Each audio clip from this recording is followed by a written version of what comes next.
good, YouTube? It's Mirror Squid back in another video. We have a couple things to talk about for this format that the pro players are apparently doing, and I don't know if the rest of the Yu-Gi-Oh community is aware about this, but let's just dive in. Starting off at the top, Ash Blossom enjoys Spring. Actually, siding out Ash Blossom enjoys Spring going second when you're playing against a fire deck. But why? Ash is just so broken. Why on earth would you ever side out Ash Blossom, you might ask? And the answer is simple. It turns out that there's just one broken Link card called Hida, the Fire Charmer Ablaze, that allows your opponent to Link climb very easily anytime you have a fire monster in your graveyard. And because Ash kind of is a fire monster, they can just resurrect that and still go off into their half combo. And by that, I mean going off into the Promethean Princess, then going off into the Ambler Whale. So they have some semblance of a board. And at the beginning, I thought it didn't really matter. I was like, yeah, they're always going to get a Princess anyways. It doesn't matter if they're going to Hida and get an extra body. But it turns out that that extra body can mean a lot. Whether they get stopped and they only have 2 bodies on board, for example, a common play, you know, if they're going off into their Fire King stuff, if they open bad, maybe they just have the Ponix and the Garunix, well, that's 2 bodies. They go Nahida. That enables them to get the Princess in the graveyard, plus the Ambler Whale into rotation, which is multiple disrupts, as is already. Even just having the Princess in the graveyard is annoying enough, and then you have to deal with the Garunix coming back.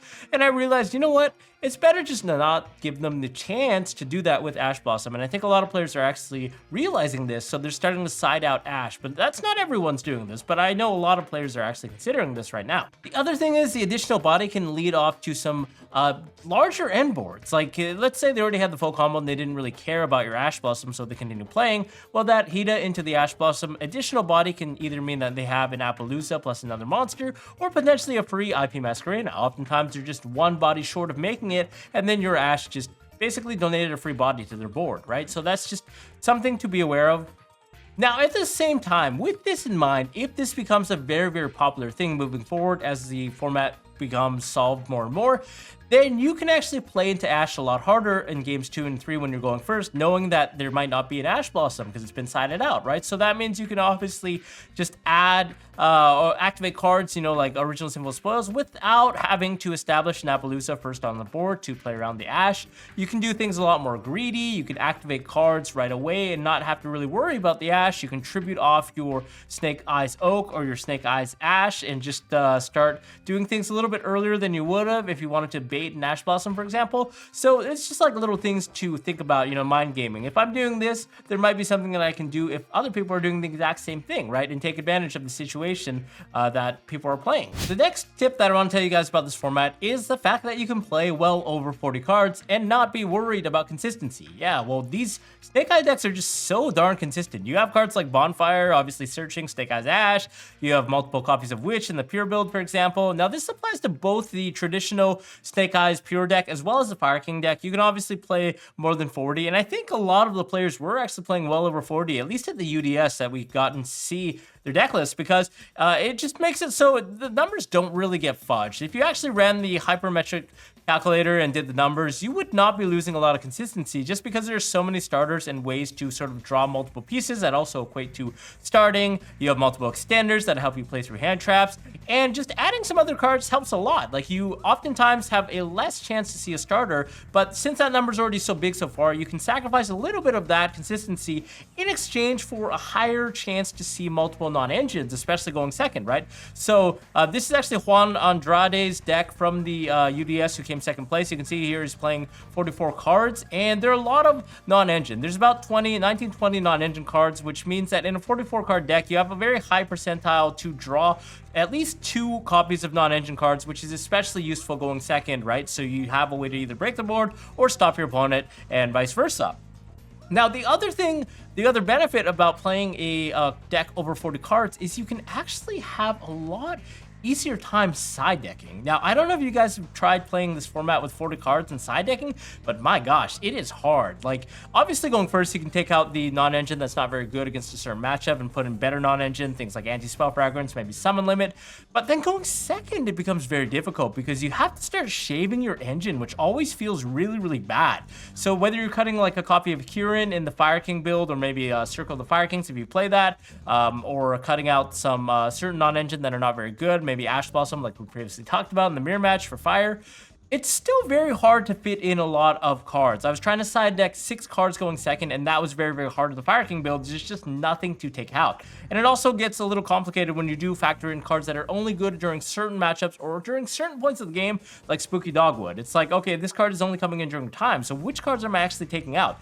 In a 40 card build, it's very, very difficult because you're basically playing engine and then good non-engine that's still good game 2 and game 3, and you don't really want to take any of those out. But if you play 44 cards, you have a lot more flexibility. You can either shave down on non-engine, so you can play 2 copies and have multiples of better non-engine, or you can start shaving off on some of the engine that's a little bit bigger, right? So you can probably maybe start cutting cards that you play multiples of. Potentially cards like Cosmic Cyclone that are a little better going second. You can just replace them for cards like Anti-Spell Fragrance. Crossout Detonators go in because that just helps you play through your board.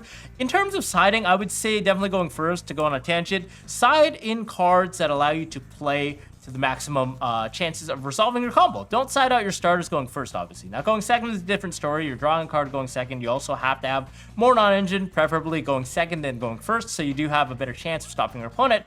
But I digress. Back to the original point, having more than 40 cards helps you because you have X number of cards available in addition to the actual main deck of 40 that you can potentially wiggle around with and take in and out. So that's just something you guys can test with. The Yu-Gi-Oh decks nowadays have been so consistent that you can definitely play over 40 cards. You even see decks like Branded that play like 50 cards, for example. So yeah, guys, just something to note. Definitely don't be afraid to play over 40 cards. Okay, so moving on, my next tip is to not put dark monsters in your graveyard when you do not have to. Now, obviously, a lot of people think that, hey, I should put a Link Rainbow in my graveyard as fast as possible in the fire deck, because that just means any consecutive fire monster level 1 that I summon with a trigger effect for the rest of the game, like Snake Eyes Ash or Snake Eyes Populous, Snake Eye Oak, so on and so forth, cannot get impermed because I could just chain the Link Rainbow in my graveyard, so it's safe to have it in there. Well, there's a common card that's in everyone's extra deck that happens to be Dark Charmer, which can resurrect an enemy dark monster. So if you don't have any dark monster in your graveyard, you actually prevent this from resolving. And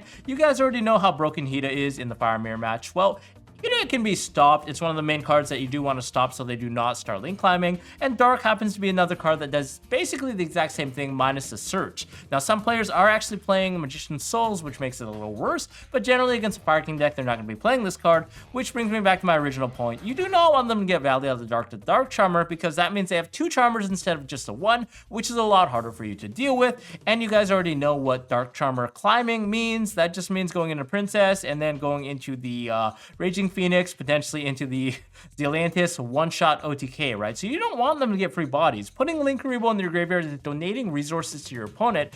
It's definitely not something you want to do easily. Now, don't get me wrong, if your standard combo still involves linking off the Poplar into the Link Rainbow, then you're forced to do it.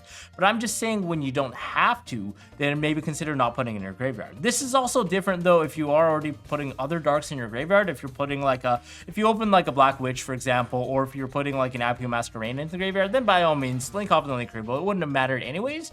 But I'm just saying if you have hands where you can kind of play without putting the Link Rainbow into your graveyard and still getting the same end board, then by all means, try to prevent that from hitting the grave, because then that just turns on the Dark Charmer, right? So little things to think about.